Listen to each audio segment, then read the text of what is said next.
Everyone, thank you very much for showing up. This is the Friendly Experience Podcast, the number one ASMR podcast on YouTube. You cannot convince me otherwise.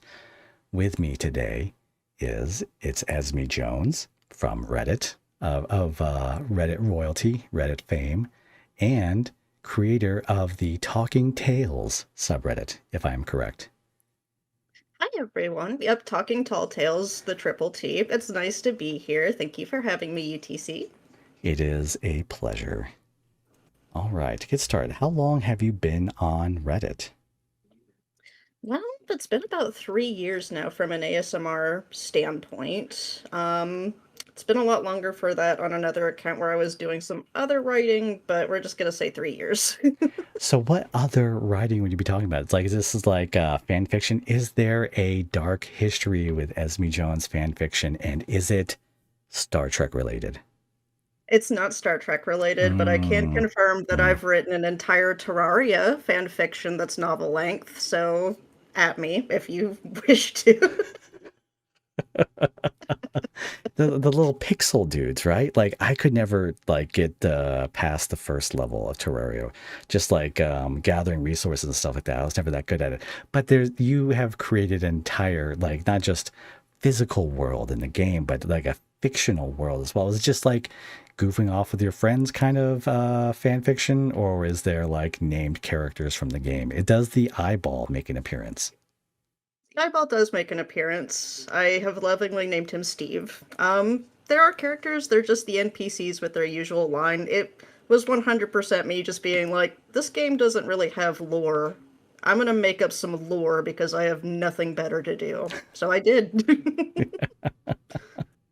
But now you have so much to do. You must be a busy person, right? You I think once outlined on X the average schedule, and I believe there was like a good half hour devoted towards the art of fighting. Correct? Yes, battle choreography is really important to me, but like in my writing and everything, and just it's something that's important to me in general because it's not always the best in Hollywood. And I'm always gonna be that guy where it's like, you're not swinging that sword that fast. That's a 72-inch sword. You're not swinging it that fast. You can't convince me otherwise. Really? There's this guy I saw on TikTok the other day that's been working out with the Buster Sword. And apparently he teaches classes. Have you seen? Oh, I don't know if you have TikTok. The second that I found out it was going to be banned, I instantly downloaded the app because I was like, what is this? What is so scary about these kids that just has to go?" And one of the things I saw was a guy who works out with an honest to God Buster Sword, like swings it around his head, and he teaches classes on how to do this. I don't know the length of a Buster Sword though, and maybe it's like 63 inches and 70. That extra bit on the end is what really gets you. It's usually like 40 to 50 plus, yeah, and you can be fast with it, but the muscle that you would have to develop would have to be like an actual medieval knight's level of, yeah, I'm just going to have this big thing that I whip around wildly because I'm scared. Yeah. But it's possible, it's just difficult. In the terms of battle choreography, like spears beat out swords every time, right? That this is what I've heard. If you asked actual Miyamoto Musashi, yes, yes, they do. The long spear will always trump just because of the range. Hold on a second. My tracking is really off. My next question is actually, I had a question that was posed several actually from the people at home. Let me pull that up real quick because we had some from, what was it, a community post. Here we go. Ba, ba, ba, ba. And I then love while watching the I, little dudes run around. It's so cute. yeah, I'm they're just like, very, hello, little people. You're so adorable. they're very customizable. What motivated you to start script writing? Well, my fiance, basically. I basically got like the YouTube algorithm sending me like some videos a few years back, and I was like, okay, fine, I'll listen to a few of them. I've never heard of this before. And after enough, I sent one to my fiance, and I was like, this is a really interesting medium, huh? And he was like, yeah, you could totally write in this. And I was like, oh. And then I wrote Daisy Part 1, and yeah, I guess the rest is just kind of history. So, who was the YouTube algorithm started feeding you like ASMR suggestions? I spent an entire stream trying to luck my way into that via YouTube Shorts. But what were you watching that like the YouTube algorithm said to you? It's like this is geared towards you. I don't know, because I don't really like when I go on YouTube, it's mostly just for like music and memes. And then like one of Zan's videos just popped up and it was like, oh, haha, the like this guy's twin brother like has a crush on you and everything. And I was like, interesting, interesting. And then I So, put my headphones on. did you listen all the way through? I did. And I was like, oh, I really kind of actually want to know what happens here, damn it. And that's why I got his Patreon. Wow, you jumped your first video. Oh my, this might be the most interesting thing I have heard all day. His first video sold you on his Patreon. You had never experienced ASMR roleplay up until that point, and from his first video, you were already signed up. Pretty much. Like, it wasn't his first video, but it was the first one I personally encountered. And it did that thing where it's like, oh, you won't know what happens if unless you sign up for Patreon. And I'm like, I know what happens theoretically, but I want to hear it from this guy's mouth. Oh, it was that kind. Yeah, I could see. It wasn't like a story-based cliffhanger. It was a spicy-based cliffhanger. I got Little you. column A, little column B. Like, it was mostly spicy, but it was like, but the healthy relationship, is it happening or no? Tell me. Tell me, gosh dang you. This is really impressive because you follow up with the fact that you had signed up to the Patreon to hear that side, and then you went to tell your partner. Like there was like zero, like you came into it on the ground floor, and for me, like I feel so much uh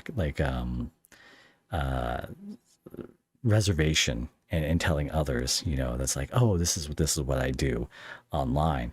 But you heard it, you signed up for a Patreon, and then you immediately told your partner. That is incredible. Yeah, I mean, I fully believe that if you follow your voice, like if you find your voice, that should always be the most important thing in your journey.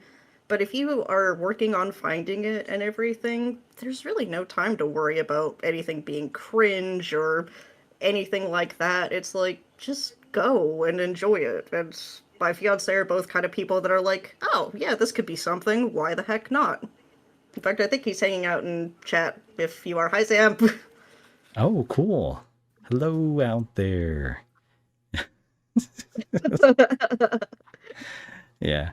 Someone had said that you have a bunch of mental health audios. So this has always been a question for me because you have, God, you said over 1,000 scripts currently, Mhm. correct? And this Yep. is like individual scripts. They're not like this one's safe for work, the other one's not safe for work. Pretty much, yeah. Like they're all separated by safe for work and NSFWs. How are you able to come up with so many ideas? So this is like 1,000 separate ideas, basically. Like, if someone was brainstorming, they would say, take 1,000 ideas, cut it down, and until you found this many. So like the 1,000 that you've gone with means that there's like tens of thousands that you've rejected, right? Basically, or just kind of set off to the side for another time and everything. I honestly just kind of use the three cat method, which I don't really know if that's a popular thing or not, but it's, like spark, genre, follow up. So say like something sparked your interest, like you saw something really cool and it just gave you shivers up your spine. Mm-hmm. And then, the next thing it's like, well, it's ASMR. So that's a dialogue heavy medium. So I need to frame this via dialogue more than settings, exposition, etc. And then follow up is just go for it, make it work. Just experiment and have fun. That's it. So of the three steps, one of them is just right. Like the third one is just like you gotta put pen to paper, or in your case, it's a typewriter, right? It's a full form synthesizer, but yes, you do have to put in the work. Like a lot of people do the post where it's like, can I get good at writing if I don't read, if I don't do this? And it's like, maybe, but you still gotta actually sit down and write. When you say synthesizer, is that what? Can you describe to me what a synthesizer in the form of a typewriter is? Well, I'm actually just being like a literal MIDI synthesizer. I've been developing a writing technique recently that calls for music more than anything, and I kind of use it to plot out the cadence, which I know sounds weird as heck, but you guys knew what to expect from me.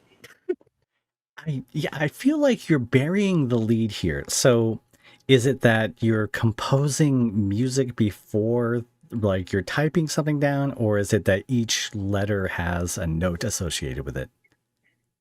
It's more of a, like, cadence, like, you know in rap music how there's that, like, beat that follows behind it and everything, and when they wind up for an insult or a bar, it has a certain cadence to it, it hits harder. Hmm. It's that, just musically charting it beforehand and then being like, "Okay, so I want this to be soft, soft, hard hit, and then kind of even out after."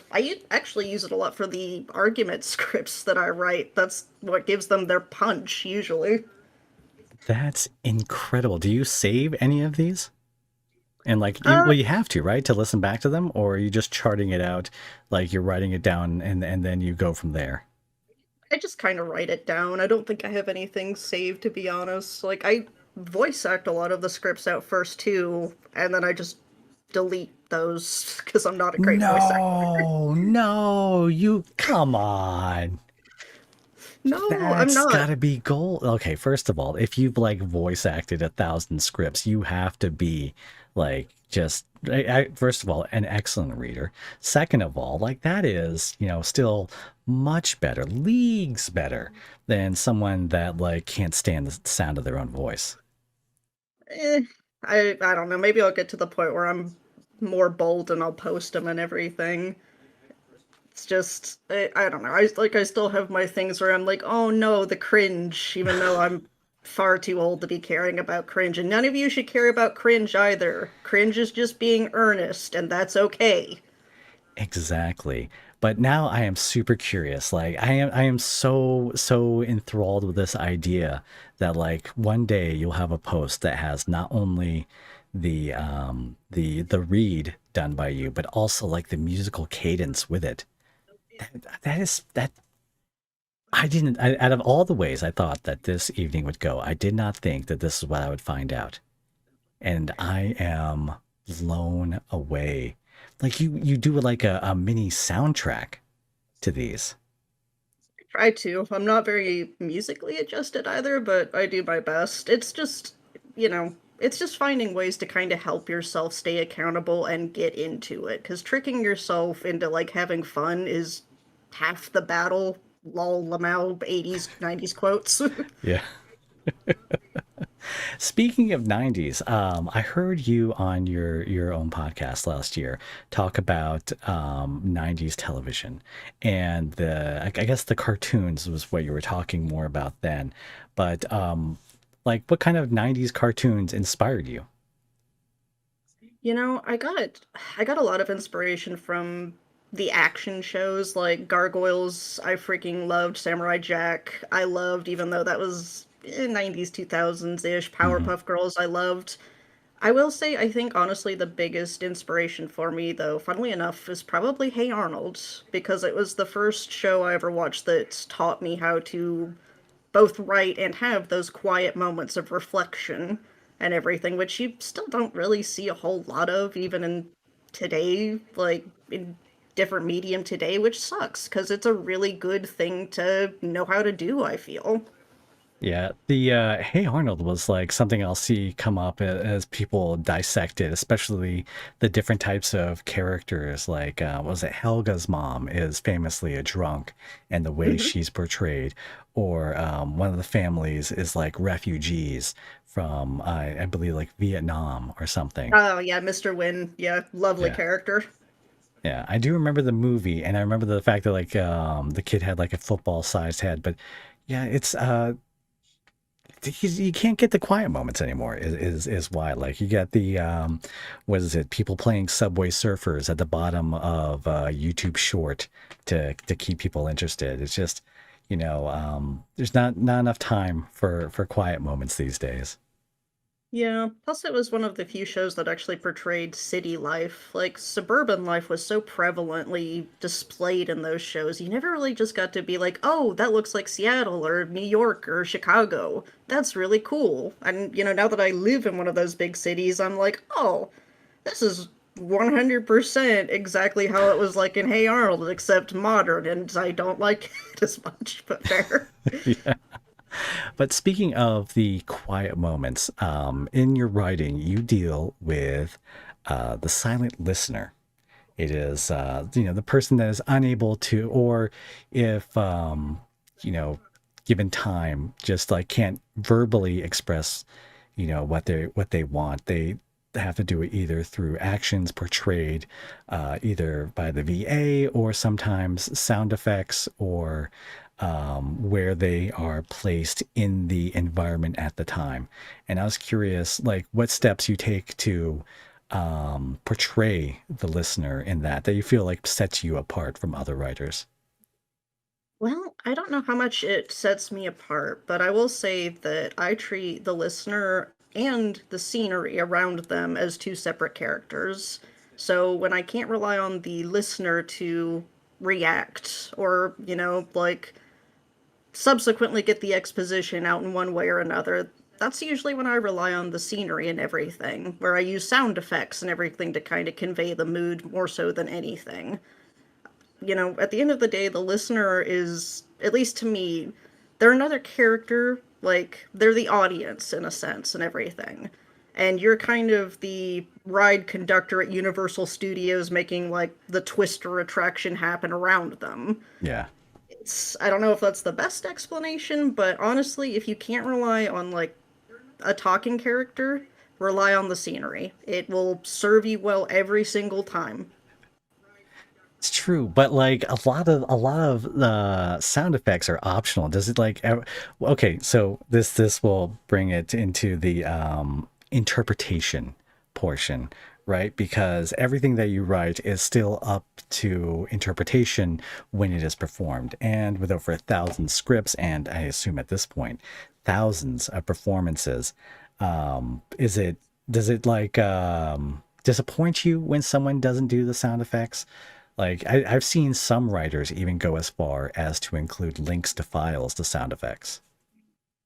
It doesn't disappoint me, not in the slightest, because honestly, at the end of the day, my whole thing is I'm here to hopefully help the community out. And if sound effects are just not like a thing that you have time or patience to do, I totally get it. I mean, I would love to start including sound effects if folks have like sites that are vetted and everything. I'm happy to put in that additional work, but I also want these to be flexible enough that anybody can make them their own, Where Yeah. it's not just, oh yeah, that's an Esme Jones script, all right, and yes, I know I get that all the time, but you you get what I mean. Yeah. Well, I use freesound.org, which is they allow you to sort by Creative Commons, which is free uncredited audios. Like you can go into the weeds and you can credit everything if you want. Personally, doing 2 videos a week, I anywhere I can cut corners and just reclaim time for my sanity, I will. So that's the website that I use. I'm not saying that you should start upping your game or anything like that. It's just, you mentioned a website. I I bought this sound effects pack that I thought was gonna be like my big replacement for it. It was $25 and 50 gigabytes, and it turns out that like all their car sounds are electric cars, and I was like, oh come on.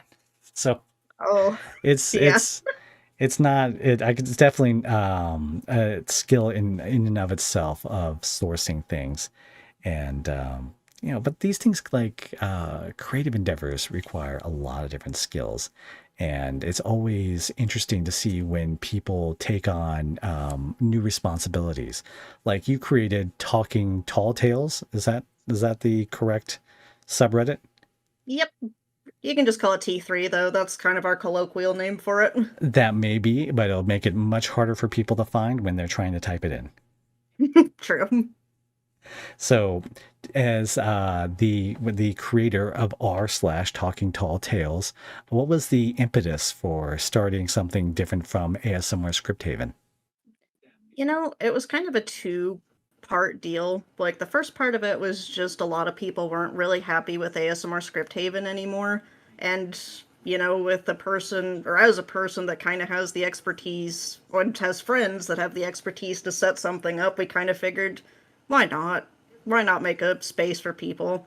And on the other side, there is kind of a business in the process that we're working on. Can't reveal Oh, too much, but it'll kind of go under the same name. It'll have, just like I said, can't get too into it, but it'll basically be kind of curated ASMR stuff and like audiobooks and everything, but more to audiobooks. come. So that's like a more of the narration side. But this also, you mentioned that some people weren't happy with ASMR Script Haven. And now, as someone that doesn't like really post creative works in the sense of scripts, I'm probably out of the loop here. But if you have some tea, I have a cup that is ready to be filled. I'm probably not the best person for tea on this. As far as I'm aware, though, it just seemed like the moderators of that subreddit kind of were really, really, really inactive and everything. And then they did like a whole podcast about like, yay, we love being like owners of this subreddit that we never interact with. And it's kind of like, hey, that's really cool for you. I'm gonna go make a sub where we actually do that. Thanks. Yeah, that somewhat makes sense because like sometimes I will see people posting like their normal, well, quote unquote normal ASMR videos, which is usually some lady in a low cut shirt and like bubble Ooh, wrap popping it yeah. into a microphone. And there'll be other times I know one of the rules is like you have to have a script that is posted on the Script Haven to post a video to it. So like sometimes I'll see that and I was like, oh, that is such a cool concept. And then I'll click on the video and see that there's like no script link to it. And it's like, oh man, that's that's just I mean it's good for them, but it's kind of a bummer whenever I find that. Yeah, we're trying to make it a little bit better, but it's still kind of slow going. Yeah.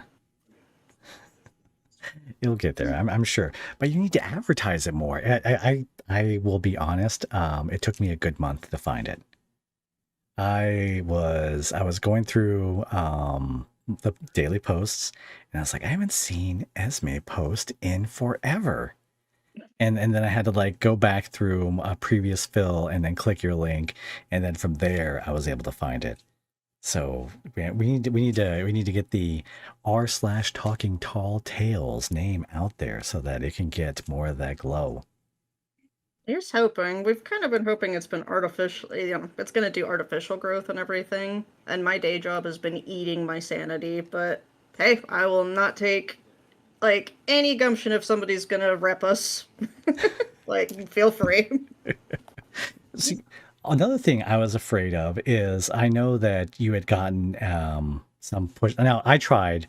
I spent way too much time going through Twitter replies trying to find someone that was like shaking their fists at the clouds and saying it's like, oh, that Esme. They every time they post, it's the number one post on Script Haven, and I am jealous of that. I know that as you know, as you like, you probably see more of that, but I wanted to like be able to pull like one person, like one quote so badly so I could like throw it up on the screen. And it's like, look at this jerk, is this the reason, you know? But I couldn't find it. But to be fair, like X is so bad now that I could only go back like 2 weeks worth of stuff. Like you pop off on X, like you type out something and like 16 people just want to just like boom, boom, boom, boom, boom, want to talk to you and say how awesome you are. And I don't blame them. But so Talking Tall Tales had nothing to do with people like giving you flack for being the most popular, the most prolific ASMR scriptwriter. No, it just came from wanting to help the community and everything. Like, I get nasty emails sometimes, and Emails? the occasional. Yeah, I know, right? Like, what the frick boomers get with it? Oh my God.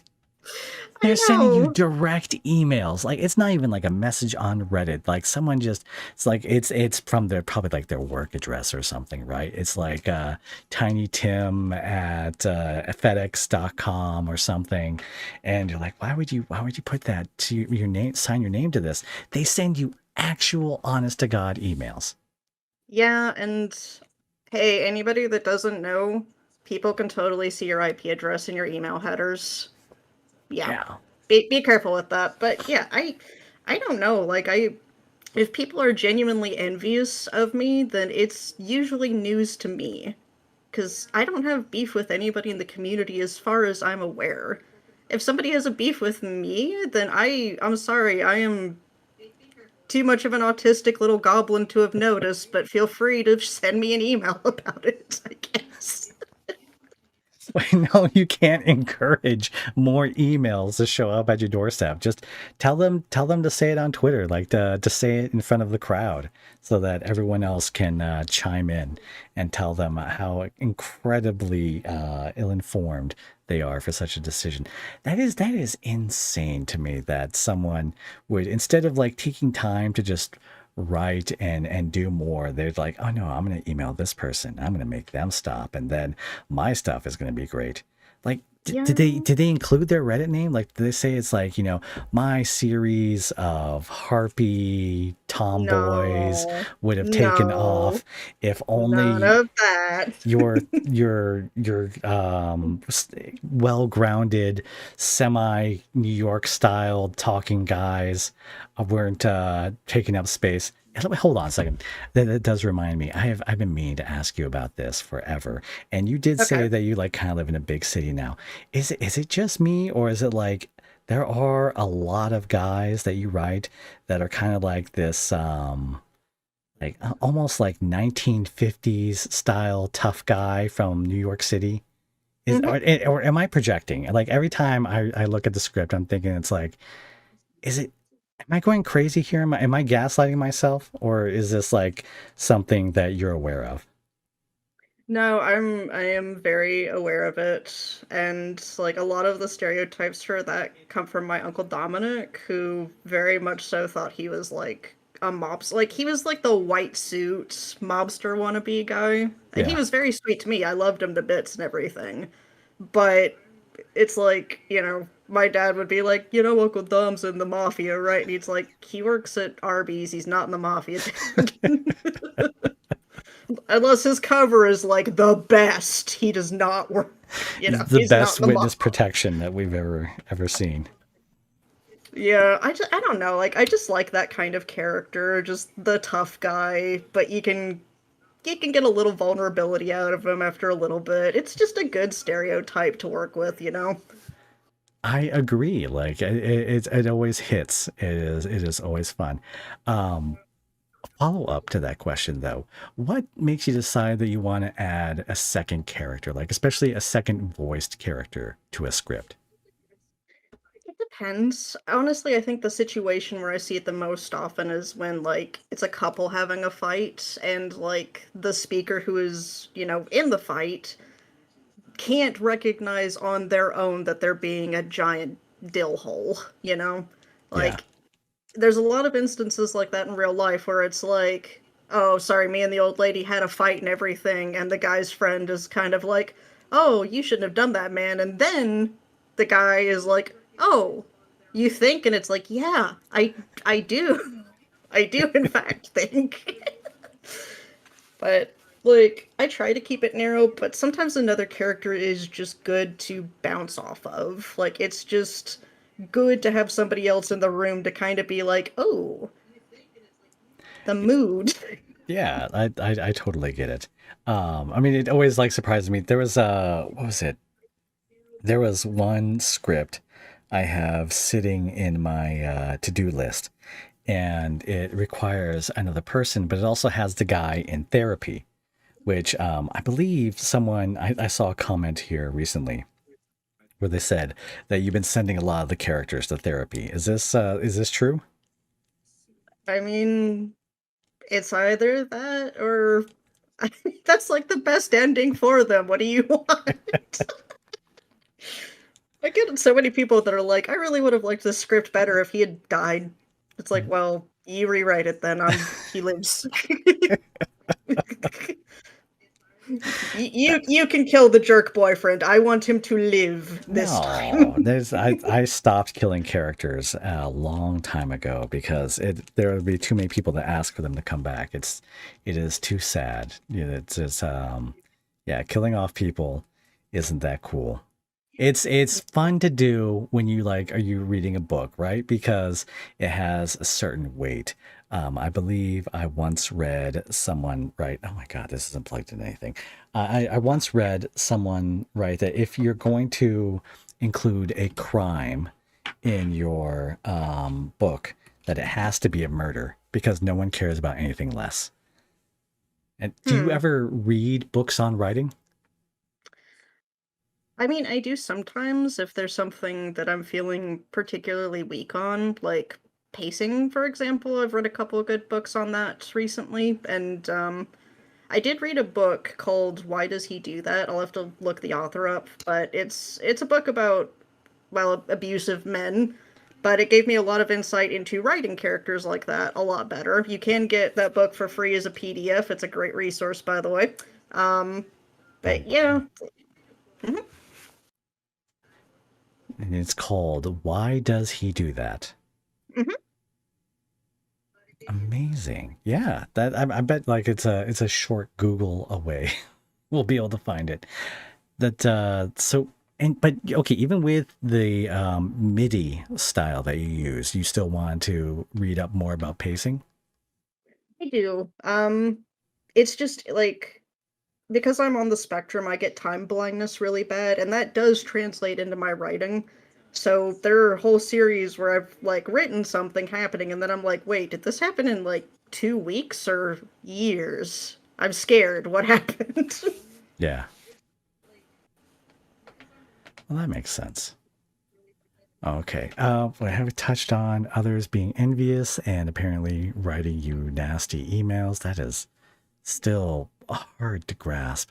Yeah, I guess because they felt it was. I don't know. I don't know. I can't get in their head. I can't. I I can't even for a moment like fathom like I've what had yeah, delusion. like I've had people that are like, "Ugh, I'm sick of seeing your scripts. Can you like post less?" And I've been on X like, "Hey, do you guys want me to actually post less? Because I will if you want." And everyone has been like, "I will grab you by your lapels if you don't. Like if you stop, I'm gonna find you." And it's like, "All right, well, But it's also like a guess." fundamental misunderstanding of how like social media works. Like they could just block your name. Like they would never see your posts if they just like click the little thing and it blocks it.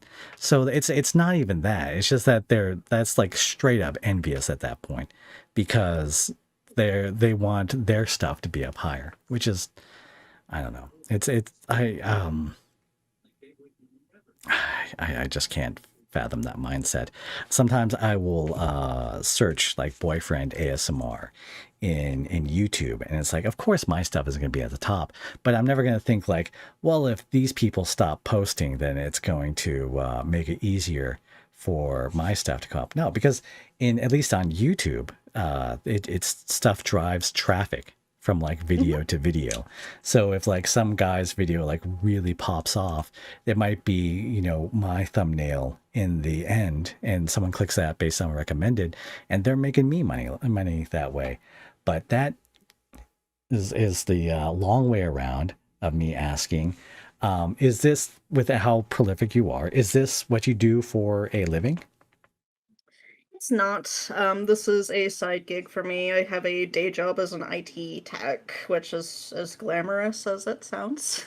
Oh yeah, you just turn it off and back on again. I get it. Y- Yeah. Yep, basically. But earlier, we before we had turned on the stream, we had talked about a Patreon that you would run, and some people on the ASMR Script Haven side will sometimes post like their commission pages or their Ko-fi links, and it's like an entire post. And you have had this Patreon running for how long? Um, Gosh, I can't even really recall. I don't even think it's been a year at this point. That it is what it is. I mean, Patreon is a service that has an algorithm that rewards consistency, same as YouTube.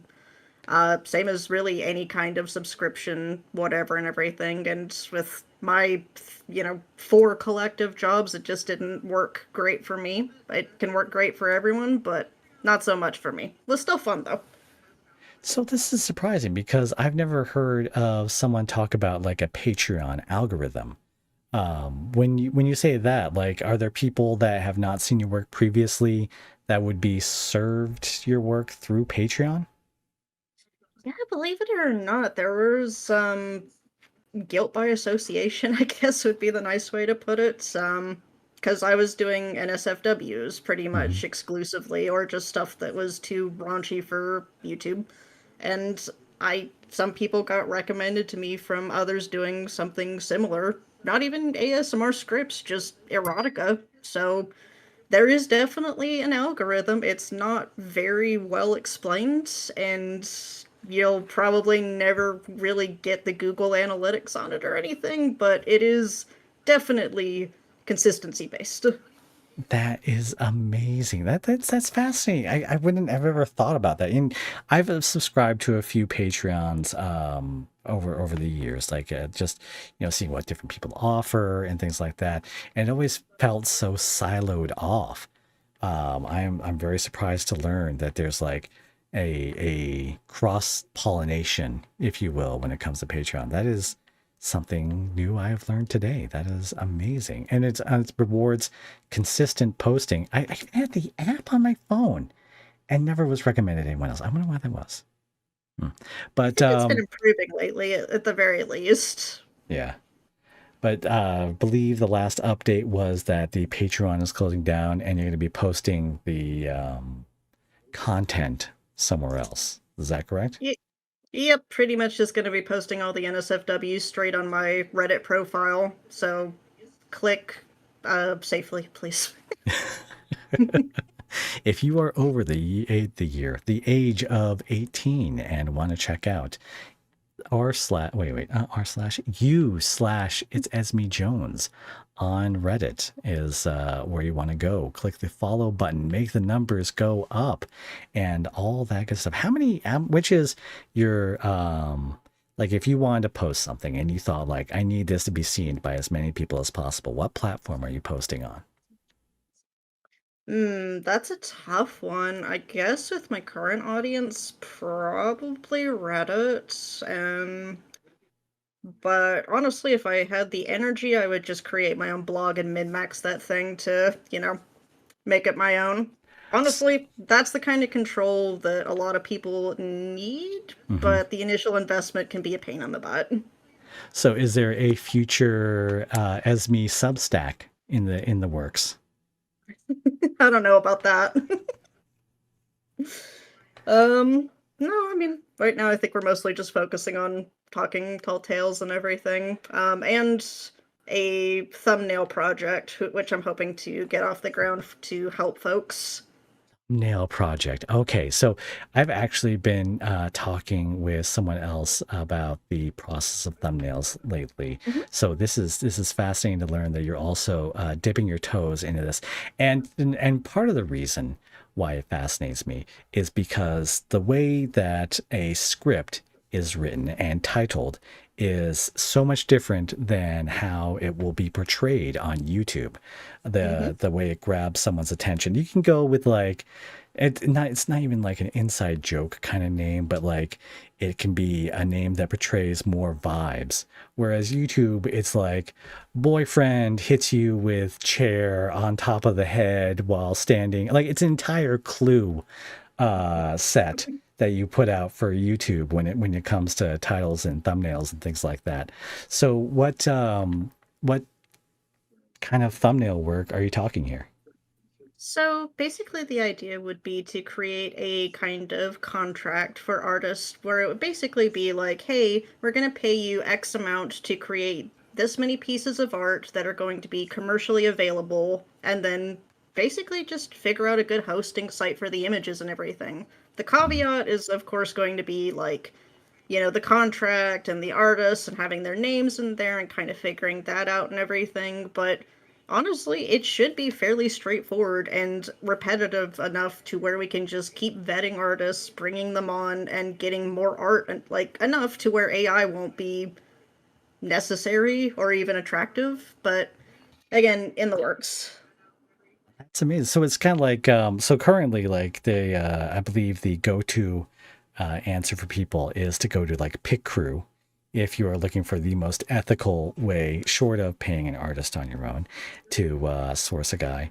And then there's the rest of us that are just incredibly sleazy, like me, who will go to Pinterest and try to find some guy with fairly light skin and black hair and maybe muscular. Perhaps he's showing a little bit of his abs or something. And that's just what I will go with because I am utter gutter trash when it comes to deciding like what kind of guy I think is going to be, marketable in this case. But Well, there is a workaround for that that no one will ever tell you.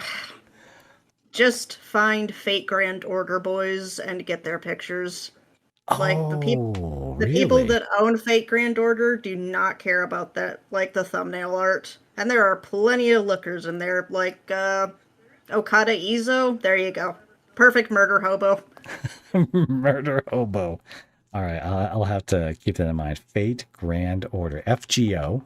For those Mm-hmm. that are looking for it on the App Store, it is always celebrating some anniversary or something. I watch a few streamers that play around with the Fate stuff, and the Fate universe is cool. Like I like it, but they don't mind at all when people just like lift like, I guess in-game art, right? Because it wouldn't be like fan art, because then it's oh man. This is why I pay Sage sometimes, and I underpay Sage like wildly. I can't imagine how much money it would cost for y'all to come up with this style. And I always tell people there's this one guy, Boyfriend Audios, who just has like a pair of glasses as his thumbnail and background. And God bless him for it because he can just crank them out like that. He just like different shades of the rainbow are his background, and that man does work. He has escaped the meta. But I'll be really interested to see what you guys come up with in terms of the different gentlemen and ladies, right? Because there's definitely a certain type of lady that is, eye catching when it comes to thumbnails. But Mm-hmm. so does the thumbnail also, I guess it leaves room for people to put on like their own text or stuff. Or are you guys going to have it where it's kind of like a built in software? Like you can put the text on it and export it from there and it's like a JPEG you download. Well, I don't know if we could do like the software build for that and everything. For right now, I think it would just be image host. You go, you find what you want, you download it in Mm-hmm. like, JPEG, PNG, whatever, and then you can just edit it how you like. The only like main caveat I think was like the like artist name would be in there to where it can't really be removed or like watermarked over or anything easily like that, which I feel is a fair compromise. Yeah.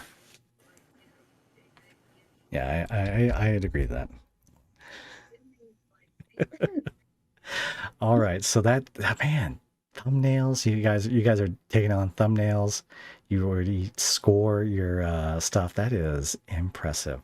If here's a question that I feel like probably I don't ask often enough of people, but if you had to start from scratch, if you had to start a fake Reddit account, a Finsta, whatever it is, to start from zero, what would you do differently?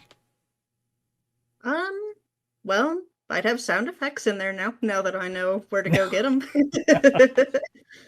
I mean, honestly, my whole journey has just been at first having fun, just sitting behind the computer screen, typing away, not really minding if anybody noticed or not, to I love this community and I want to do whatever I can to help it. So, honestly, if I started over, I would just try to help from the beginning instead of just, sitting behind the keyboard. Really? Now, because like the reason I ask is because you are so prolific and successful. If you were like telling someone that was writing from scratch, like would this be the same kind of advice you give them, or would you say like, "Hey, try to stick to yanderes, or try to make sure that you at least make one monster girl series," or in the case of tomboys, I don't know why I keep coming back to tomboys. I might have to talk to a doctor about that one. It was, you know what it was? I saw on X was like a guy unlocked a genie and he immediately asked for like a tomboy girlfriend, and it's stuck in my head ever since. And that was like maybe 2 hours ago. So that's why it's top of mind. I mean, I am a tomboy by definition, so it is what it is. Um, Honestly, with any writer, my first bit of advice would be just enjoy the journey. Like, find your voice. That is the most important thing you can do is find your unique voice and cultivate it and everything. If they're asking me like, "Hey, how do I be successful?" then I might be like, "I don't know, give Yandere a try." Fine. But you should always be having fun, like at the end of the day, because if you're having fun, it'll show in your work and people will be attracted to that. Yeah. Yeah, I think they would be too. So, we had talked briefly about how you do the musical score, about how you come up with the ideation. But if you were to like say, here is let's talk about your latest script. What is the last one that you posted? Forgive me, I don't know it off the top of my head. I believe that would be You're My Favorite, which is a Yandere one. All right. So in You're My Favorite, how much time is devoted to like pondering over the idea versus scripting versus editing? Do you spend more time editing than you do writing? Like what's the breakdown there? So idea is like 15 to 20 seconds when it pops into my head, I thought you were basically. going to say percent. Nope. Writing, like, honestly, I kind of edit as I write, so that's basically 100% of it is just speeding on through and being like, ha ha ha, wouldn't it be funny if the coworker was secretly a yandere? Ha ha ha ha ha, yes, it was quite funny. It was not funny. It was terrifying. But yeah, no, it's just idea in brain, go. So it's That's it it. and have you ever like you've done 1,000 of these. Have you ever felt like, oh, this is blatantly a copy of X, Y, and Z, but I'm doing it with my spin and I'm doing it for ASMR RP, so it's just totally fine to run with it. I don't think I've ever sat and thought, "Oh, this is a blatant ripoff." I will say that, well, with you specifically, the first time you did a fill of mine, I was like, "Oh, this is a format that is interesting. This is a niche format with a satisfying cathartic payoff if done correctly. I'm gonna do this for months, and nobody can stop me." I'm hurt. I'm hurt What? because I actually filled one your Daisy series first You before did. I went into my argument phase, my toxic phase that I have never left. I am in my soft boy toxic era. And what was it? Recently, I think on Tuesday, I posted the cop that like re-broke your arm when checking on you, but that was a change of a different script. But you know, it's yeah. I when I was listening over the second episode of the ASMR Script Haven podcast, you'd mentioned how I niched down, and I am very appreciative of any time that you come out with an angst script. So thank you very much for all the time that you have devoted towards that. I mean, I'll be real with you. Anytime it pops into my head, I'm like, oh, this is gonna be a UTC script. Which hopefully should tell you that I appreciate you and enjoy your company. It's not just a like, ah, frick, it's gonna be this BS Yeah, it's like again. he's gonna cover it, and I gotta deal with his nonsense. So thank you Like, very much. I mean, I do think it's funny where it's like, oh, I'm gonna write this and he's gonna yell at me, but I did it to myself. Yeah. Okay, Oh so goodness. what is one script that you've written Hmm. that people have asked for a part two that you are dead set against? Oh golly.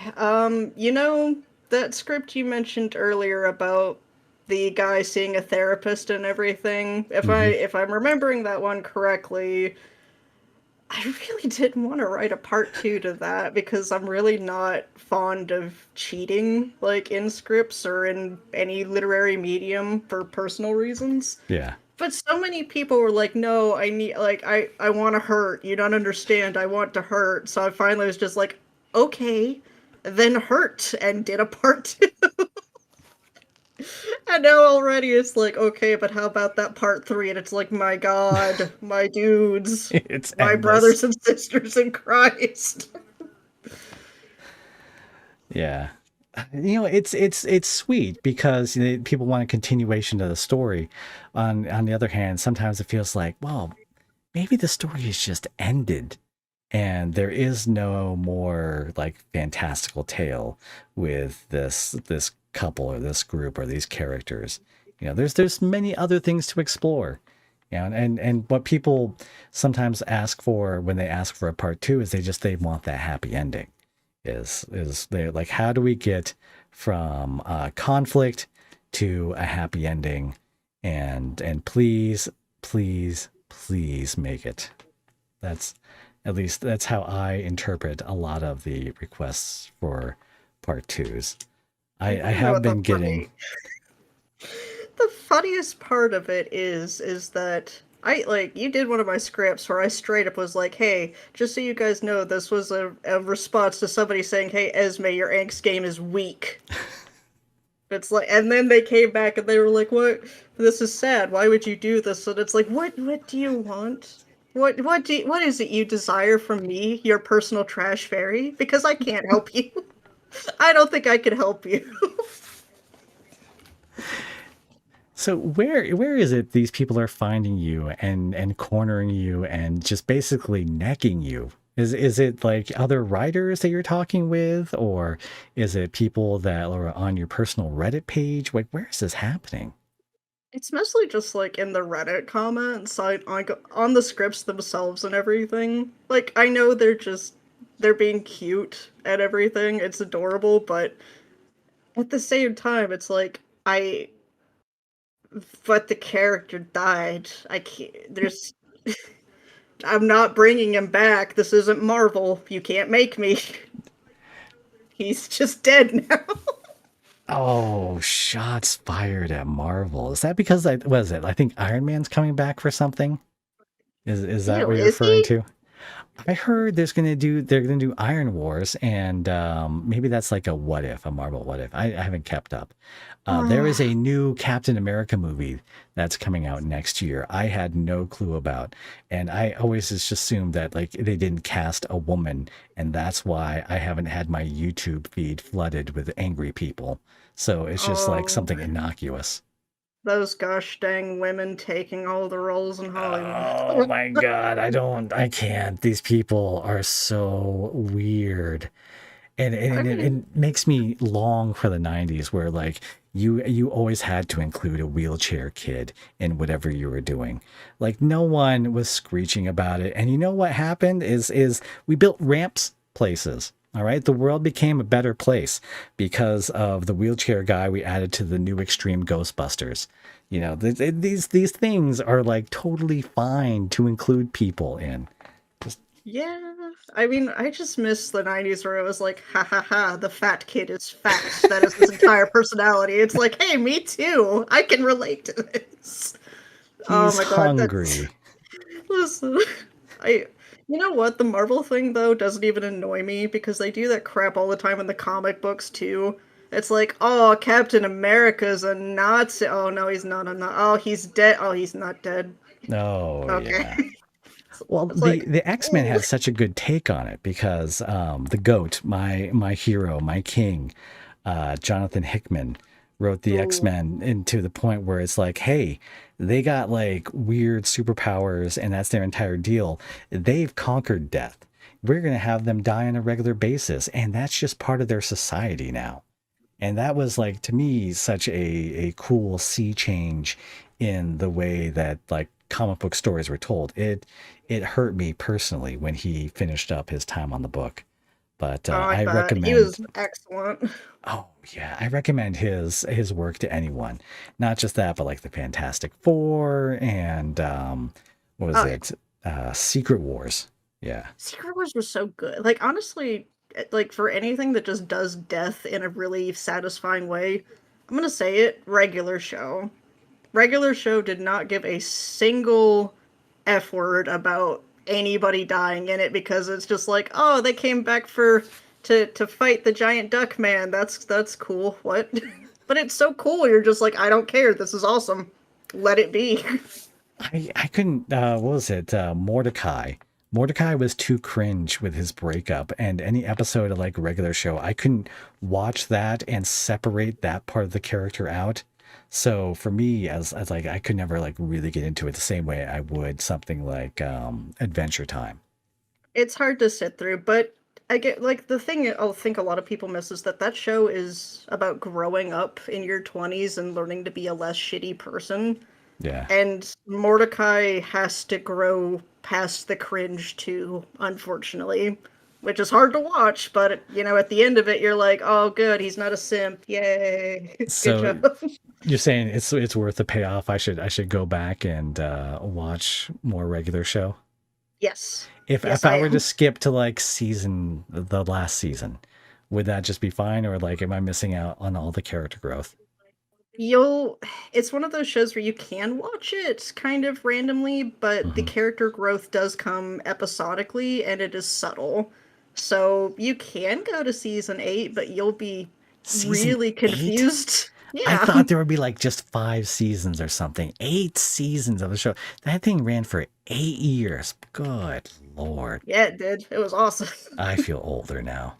I feel old all the time, but I feel older specifically for that running for 8 years. Oh, But same. I had five in mind because I have heard you have hot takes on the final season of Steven Universe. Oh, good. Good pirouetting into that. I do. I do. My hot take, it's Steven Universe was one of those shows where it's like it could have been a lot better than it actually was, Hmm. but then they just kind of decorated it with service writing. And I don't know if anybody here knows that term, but I it's do not know basically that term. just it's writing that's like good enough until you hold it up to scrutiny. It's Overwatch writing, where it's like, oh, that sounds neat. And then you look at it and you're like, that doesn't make any freaking sense. That doesn't why is she blue? Why is this lady just blue? but regardless, like So it's not you fan really service writing. It's like it's serviceable writing. Like it's like they've brought on some what are they called? Contractors, right? And they say pad this out with six more episodes that do nothing to move the story along. kind of like it blends together in Steven Universe because you have the villains in the diamonds and everything. And the whole show's been building up to that and the twist reveal at the end, which I won't say in case somebody somehow doesn't know what I'm talking about, but It's been forever. Hold on. I have no intention of watching Steven Universe, but I feel like this is a spoiler warning that we can give out. I because it's going to give me context in what you're saying. So if you do not want to be spoiled on the twist, I guess is this a twist? yeah, it's a twist. Okay, the twist of Steven Universe. Then, now is the time to protect your sensitive ears. And then when you see my head wildly gesticulate as it has been, the tracking has been off all day at the very end, and that is when you can turn the sound back on. All right. So what is it that happened? All right, so TLDR, Steven's mom, Rose Quartz, turns out to be Pink Diamond. One of the diamonds, the big bads, the space dictators. Cool. Fine. Whatever. But, like, they build up to that for seasons upon seasons, and they give all of these other characters who have nothing to do with anything whole episodes. And it's like, that would be really cool if you ever freaking filled out your villains once. What are their character arcs? What are their motivations? Why are they so pissed off? Why won't you talk about it? Like, it's just, you meet White Diamond, the big bad, right? Mm-hmm. Like, Space Hitler, but in drag. Fine. Like, and they never tell you why she's militant, why she is the way she is. It's just like, oh, we're gonna make an abusive family like correlation, and that's all you need, right? And it's like, no, these are rulers of a freaking sentient gem race. What are their character? And then by the end of it, it's just like, oh no, they're friendly now. Ooh woo. Why? Oh, they get rehabilitated at the end. They do, and it's like, no, no, No comeuppance. Just nothing. power of friendship. Basically, yeah. Like, Oh. it's like, oh no, they made White Diamond blush, and that's how she's defeated. It's like, excuse me? I beg your F word? Like, what? It's one of those things where it's like, oh, but they had plans for this and everything. And it's like, that's really cool. I didn't need 5 episodes about goddamn Pizza Girl number 2. I need to know who these people are and what they want. Because they're like, it's like they show up to kill everybody, and then they're like, oh, it's like, oh, you're actually Pink Diamond. That's incredible. Now we're friends again. It's like, I. Okay, Yeah. the meme that's been going around where it's just like shoot them with the dehydration gun. It's that. Are It's you just talking the about shit. the Batman movie? Is that now a meme? I mean, that's been a meme. Not like they made a Megamind 2 and Schaeferless reviewed it and everything, and he just had this moment where he got progressively more and more angry because Megamind wouldn't shoot these dudes with his dehydration gun, Hmm. even though it would have been the easiest way to fucking solve the whole movie. It's just that. It's like, okay, why didn't you just break the diamonds? Why didn't you just break the diamonds? Why didn't you just break the. It's. You never get more on them. They did an after whatever where Steven has PTSD and that's cool. Hmm. But they're just friends now. They're so friendly. They're like, oh woo, my power is now being a stoner. Lol. There's my hot takes. I'm upsetty spaghetti now. So my question would be, and I've thought about this a lot in the way that I've seen media portrayed, is that it used to be like, for example, Hunger Games. right? Hmm. In Hunger Games, there is the big bads, things are wrong, and at the end, like the idea is to establish regime change. In the Star Wars trilogy, there is the Empire. They're going around blowing up planets, and you beat them, and you install your own government. And that seems to have been a thing that you don't see too much in media these days. Not only because like characters would have to take on a leadership role after being these revolutionaries, but because I think more and more people are starting to realize that like when you talk about like the side that is revolutionary, you are not talking about the side that would be where a large population of the viewing audience would be. Like you would not say like oh hey, we're the scrappy American revolutionaries kind of guys from the 1700s. Now we are just like this established empire. And when it comes to facing people that have done like atrocities and stuff like that, it is often framed at a point for like how can we forgive them so they can go back to like doing what they really wanted to do all along, which was just make the world a better place. Shoot them with a dehydration gun.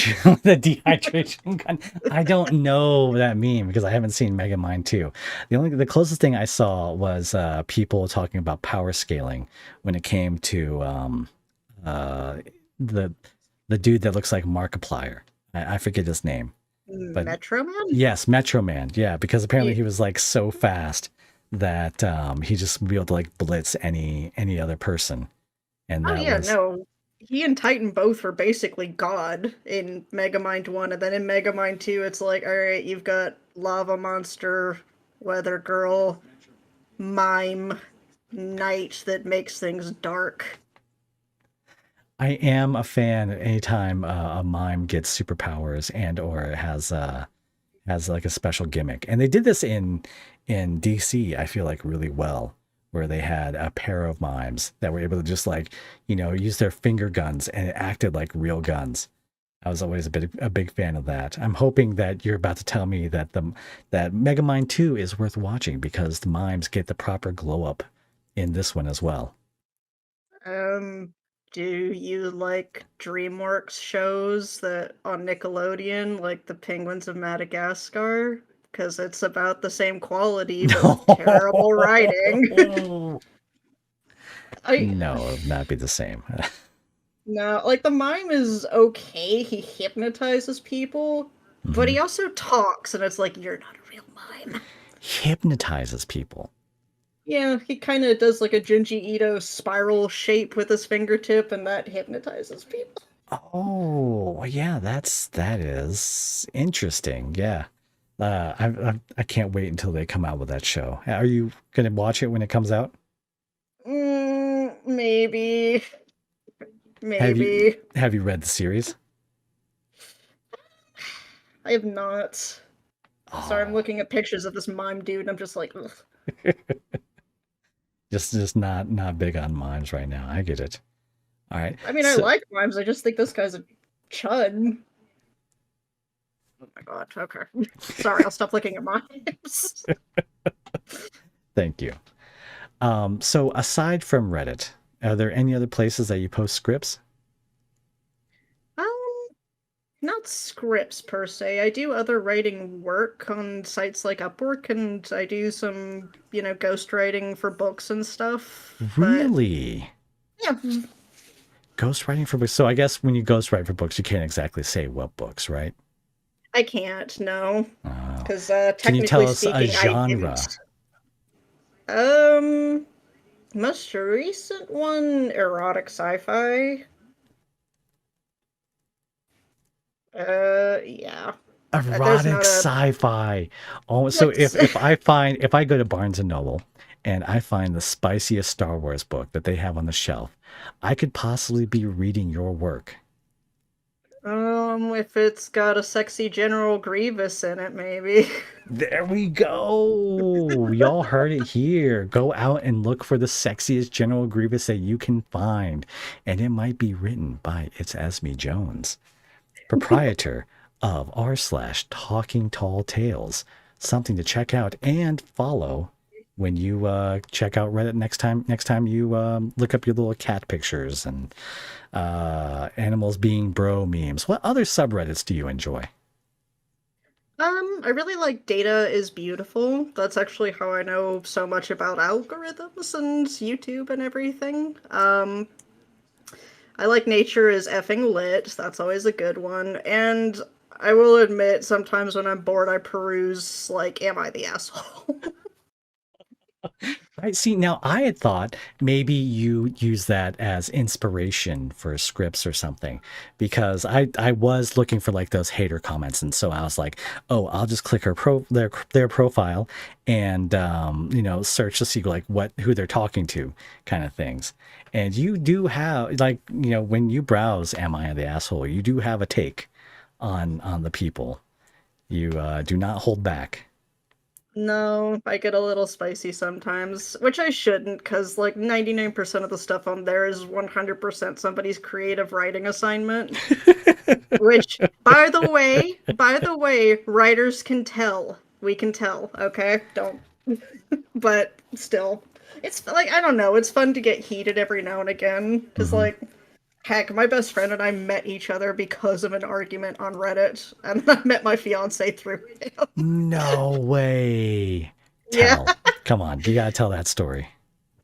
Ah, gosh, I don't even remember it. I think it was like an argument over the word dreamt with a T. And at the time, I was like, I don't really think that gets used as much or that gets used anymore. I'm pretty sure it's just dreamed. And my Dreamed? bestie, yeah. And my bestie was like, in his British monotone, like, ass way, was just like, actually, that's completely incorrect. And we argued back and forth, and finally he was just kind of like, I'm having a lovely chat with you. Do you want to take this to the DMs? And I was like, yeah, all right. And I've been friends with him for over 10 years now. Wow, that's awesome. Yeah, but like also I've heard this trend of where they're describing Americans taking like the proper King's English at this point, and they drop T from a lot of the words. There's like an entire list that they had. This is once again like me falling down the TikTok rabbit hole, trying to be radicalized by the CCP before they get shut down in like a year or so. I don't know. Do you think TikTok's going to get shut down permanently in the U.S.? No, no way. That thing makes way too much money. It's no more of a security risk than literally anything else. It's Right, probably not right, going right. to go away. But like, so it makes money for someone else, which is the main problem here. It's like it's not making money for an American.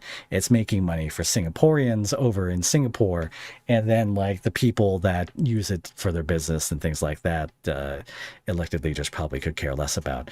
And the fact that you can say like China is scary is a good way to sell to people. That's like, well, this is why we chose only this, and we pass legislation that only targets this one website, and God forbid we have any kind of data safety that's put into law. So yeah, I don't know. I'm of two minds of this.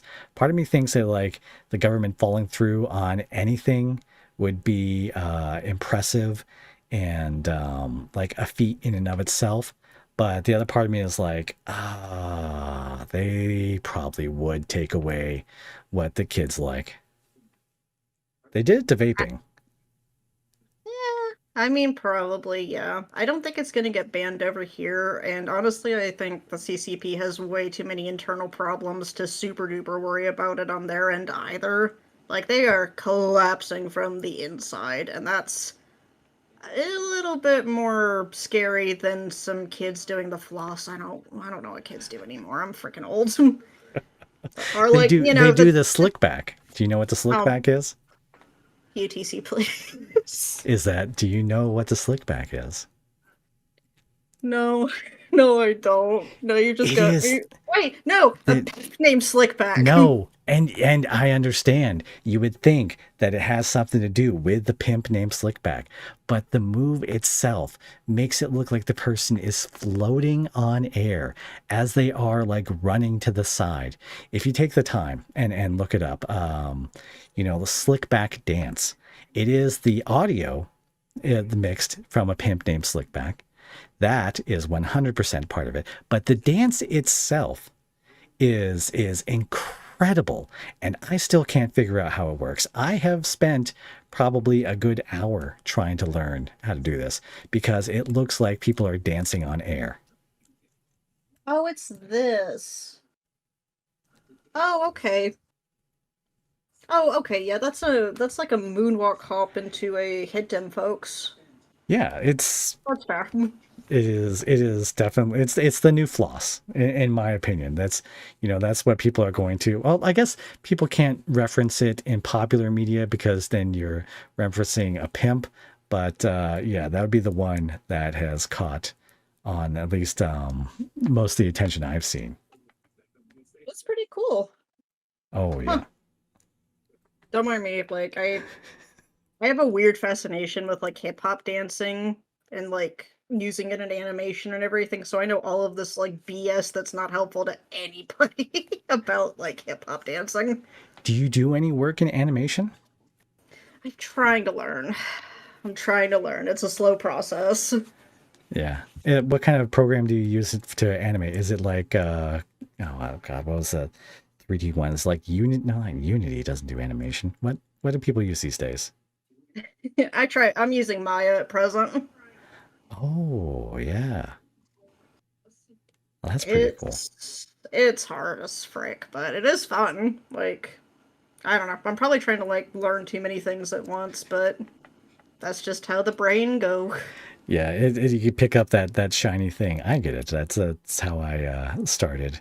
A couple years ago. It's like, oh, this doing the sleep aid stuff on Reddit is nice and shiny. Let's put out a bunch of those. And then I made many more mistakes after that. And here I am today, being able to interview one of the most successful Reddit writers there is, Ghost Writer to Smutty Grievous, the progenitor of the Daisy Saga. And if we're going to be honest here, probably another series that you would like to shout out right now, because I'm going to ask you outside of the Daisy series, because it is so prominent and it is so easy to get into. You have Enzo with his artwork that's immediately a thumbnail boy that people can grab onto, and he is very meta. He does have that fair skin, he does have that black hair. He just hits all the right points. But outside of the Daisy series, what is your most popular series? My most popular one, probably A King in Chains. It used to be The King's Black Heart, but I'm pretty sure it's A King in Chains now. So are those two different like series, or is it like one that leads into another? They are two different series. The King's Black Heart was really, really popular there for a long while and had a polyamory king thing going for it, which is probably why it was so popular. um, A King in Chains is just Zaid the dragon, and he is God, he's I don't even really know a nice way to like say it. He's just a flirt, but like on speed. I'm trying to think of the PG-13 version for it, but I can't. Yeah, he's I'm just sorry. he's yeah, are we talking like is he like a Rick and Morty style dragon? Is that what we're talking about here? No, he's a winky face, ooh woo kind of dragon. He is very much so one of those like, oh no, my towel slipped, and it's like that's cool, but you're still wearing pants. Oh no, my pants burnt off. Oh my goodness. Hold on He just a is moment an here. asshole. All right, I am going to open up this Q&A questions for Esme. Go here. Start Q&A. And then let me pull up some of the ones I got from this.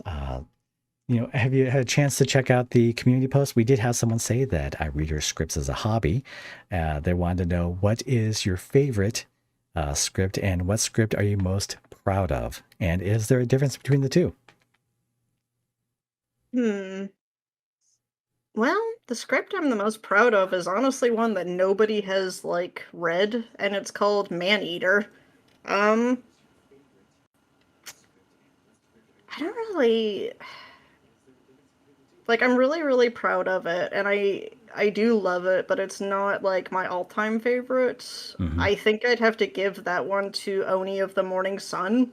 Um, I just I love how goofy that couple is. Like the priestess and Hiriko are just goofballs that love each other, and it's great. Maneater is a total opposite. It is a horror script. Wouldn't I don't know if I would recommend it per se. It's a weird one, but I'm really proud of it. I wrote it. Yeah. And their final question is, are there any hints for what is next for Don't Talk to the Boy with Scars, with these scars? You know what? New season coming within the next week. How about that? A new season. You guys heard it here first or somewhere else, but eventually you heard it here. A new season. So how many seasons are there with the Don't Talk to the Boy with the Scars? This will probably be the final one. Oh, wow.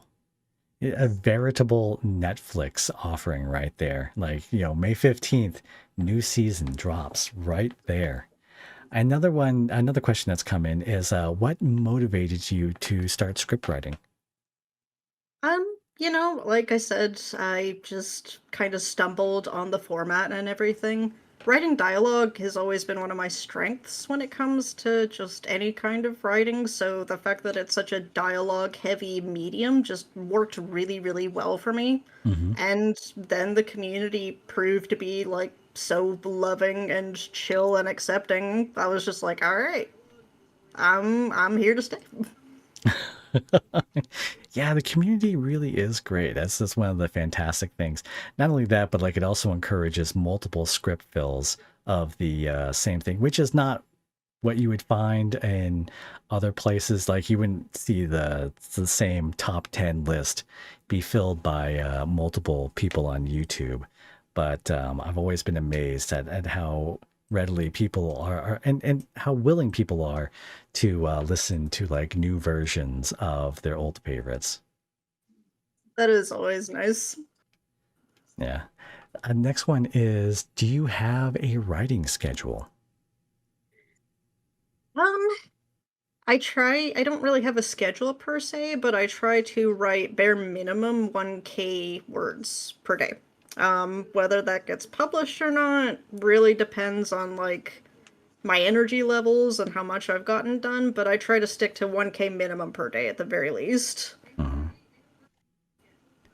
Are there any, do you have like any like good luck rituals before you start? Is there like throwing some salt over one shoulder kind of thing that goes on? Do you have like a special sweatband you put around your head that maybe like you do up a ponytail before you get to writing? Like what sets you down in the writing mood?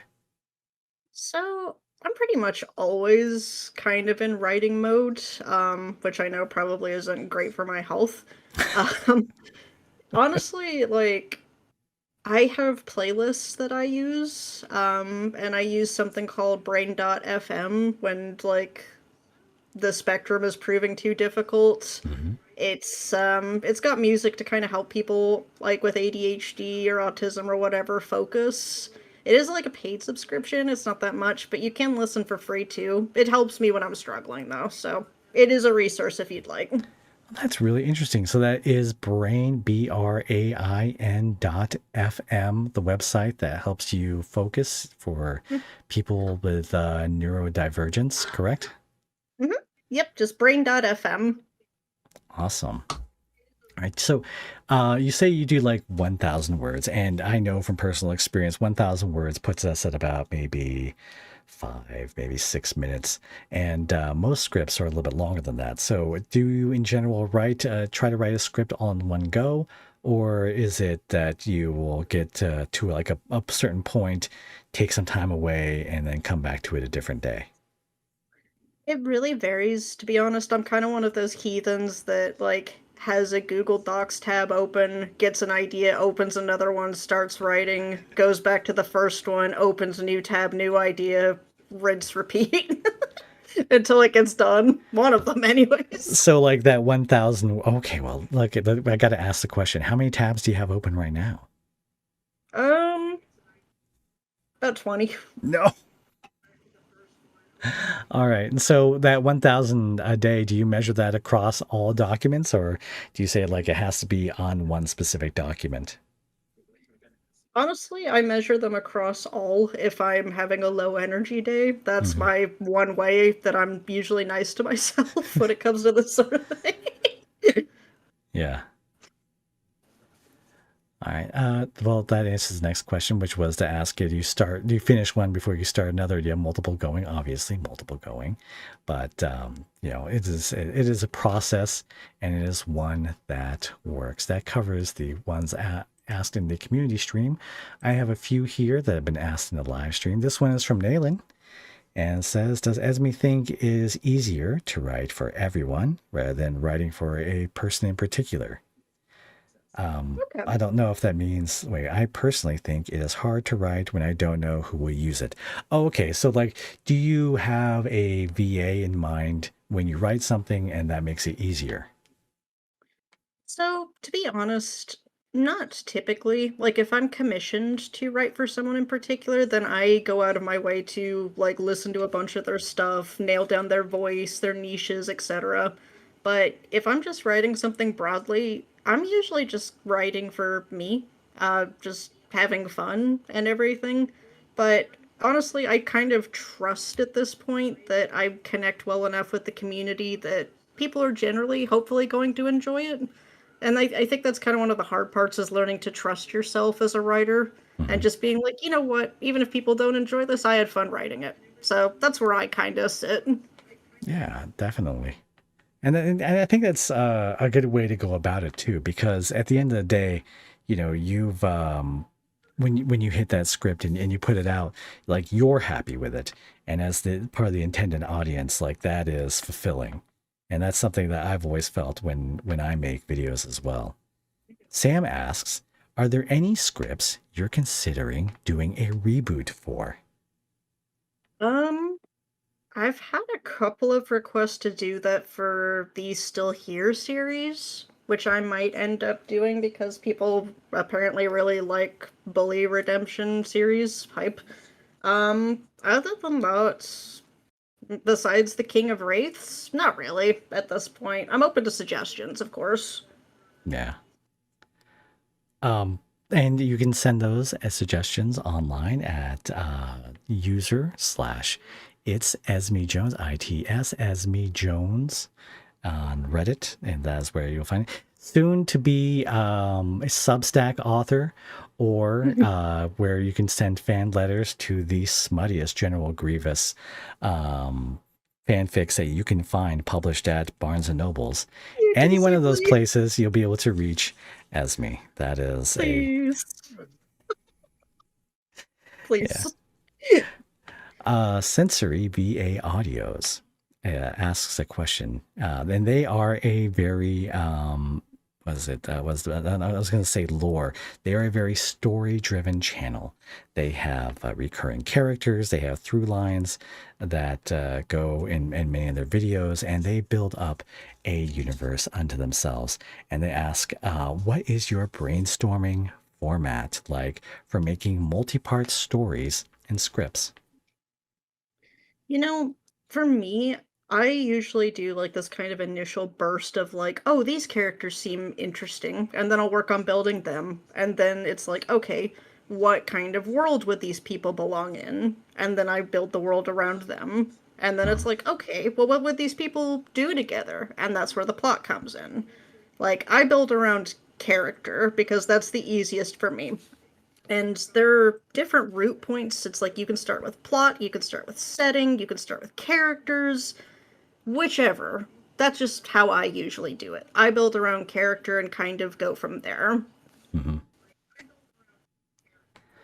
So, do you feel like so when you say you build from character and go from there, like there are these you put the characters in the set and they speak to you kind of situation, or is it like you have an idea of where you need it to go and you tell it through how they would present it?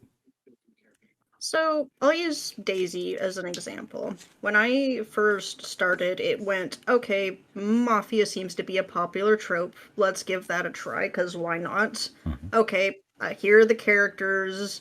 And then it's like, okay, so from their initial interaction, I got what I needed to build Moonvale around them and everything.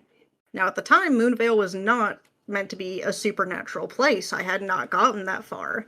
Then episode 3 hit, and it was like, oh, this character is a succubus. Okay, I guess it is supernatural. And everything kind of built out from there. Like, characters just filled positions. Daisy and Enzo kind of guided the plot line forward by themselves. Worked great. And let's see, I'm trying to remember off the top of my head how many parts there are because I know there's the Daisy and Enzo series, there's the trip to Japan, and then Mhm. there's the wedding. And then I assume there's like something tangential after that because I have looked many times through your list of published scripts. And I think like that fourth one is where the story ended, correct? The Daisy series been done for over a year now. Just over. Um, Wait. I thought you'd started 3 years ago. yeah, like I finished up the last part of Daisy a while ago, though. Like that's been done for a good bit. Well, to be honest, though, like I've been at this for a while, so that's probably just me confusing the flow of time here. No, you're Uh, totally okay. let's see here. So she asks, "Would you ever do a script of any things you love?" I'm not exactly sure how that translates over here to English exactly, but if you were to fill one of your own scripts, which one would it be? Mm, the one that had Dr. Killjoy in it. If I'm gonna play anybody, I want to be a psychotic lady that's like coming in to torture a prisoner because that just sounds like a fun time. You're gonna shoot for the moon on the very first one as being psychotic. It'd be a far stretch. Is Doctor Killjoy the only character in that one, or is it like a multi-part? What would be the name of that one? It's been a while since I've written that one. I'd have to look up the title, but no, Dr. Killjoy, I believe, is the only speaker in it. There might be some lines from like the warden, but you can edit those out pretty easily. Dr. Killjoy is female, but gender flipping is always allowed. Hmm. But yeah, no, it's just her being like, "Oh, you're a silly little prisoner, huh? You're a little serial killer. Oh, let's fix that. Let's go ahead and fix that." Well, that's cool. And Nayland finishes up here and says, not quite a question, but wanted to ask Esme because when I started to write the scripts last year, I doubted a lot about what I could write. And they gave me, oh, they wanted to say that, that they had doubted a lot about what they could write and that you gave them helpful advice, really nice advice. That is very nice of you. Thank you very much. It is definitely something I have also benefited from is being able to reach out for your counsel and ask questions. So let me take this time on behalf of everyone that has shown up, everyone that has been excited to hear from you, and say thank you for the hard work, thank you for the laughs, and thank you for all the dedication that it has taken to build these worlds and then let us all play in them. Well, you're a sweetheart. I'll try to remember that next time you're yelling at me from a thing I wrote. I don't text you and yell at you. I usually like I'm just saying it's like, hey, can I change this because I, you know, why is it come across as yelling? Is it just like you're listening to the audio and it's I'm yelling at the person and you're taking that personally? In which case I totally understand. I have a lot of people that do that. I mean, it's honestly really funny to sit and listen to you do the performances and everything. Because I'm sitting there like, oh, yes, good, he's nailing it, he's nailing it. Ow, my feelings! Yes, yes, good, yes. Good line read, good line read. It's hard. You're a really convincing actor. Sometimes it's just like, oh no, he's mad at. Wait, I'm not dating him. Wait, what the fuck? No. It's No. very method. I am a toxic person all the time, and it's just something I'm allowed to express in scripts, as everyone knows. Everyone that gets to talk to me will come away and tell you like this is the worst possible person I could have ever met, Mm, and the fact that I am a farther away from them, I am a better person for it. Do you aside from so you talked about in Tall Talking Tales, read the new subreddit that you guys are working on? There is a big project outside of the thumbnail project that involves things like audiobooks. Does this mean that there's going to be like okay, so this is me poking at it, and this is at the very end, and it's totally fine if you don't want to say yes or no.